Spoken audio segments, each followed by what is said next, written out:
বৈষম্য বিরোধী ছাত্র আন্দোলনের সময় সরব ছিলেন দেশের বেশিরভাগ তারকারাই, তবে নীরব ভূমিকা ছিল মাশরাফির, যা নিয়ে অনেক সমালোচনা হয়েছে। আওয়ামী লীগ মনোনীত সংসদ সদস্য হওয়ায় আন্দোলনের পক্ষে কথা বলতে পারেননি বলে দাবি মাশরাফির, তবে নিজের মেয়েকে এই আন্দোলনে যুক্ত হতে উৎসাহ দিয়েছিলেন তিনি। মাশরাফির বড় মেয়ে হুমায়রা স্কুল পড়ুয়া। এই আন্দোলনের মূল ভিত্তি যেহেতু ছিল শিক্ষার্থীরা, তাই হুমায়রাকে এই আন্দোলনে অংশ নিতে বলেছিলেন মাশরাফি।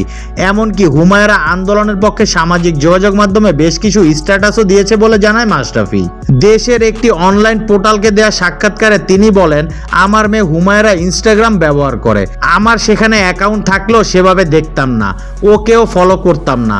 আমাকে আমার এক ছোট ভাই জানালো যে হুমায়রা ইনস্টাগ্রামে অনেক কিছু দিচ্ছে বা শেয়ার করছে, 17 জুলাই থেকেই দিচ্ছে।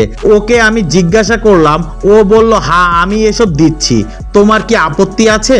আমি বললাম না, আমার সমস্যা নেই। আমি বরং ওকে এটা বলেছি, তোমার স্কুল থেকে বন্ধুরা আন্দোলনে গেলে তুমিও সঙ্গে থেকো।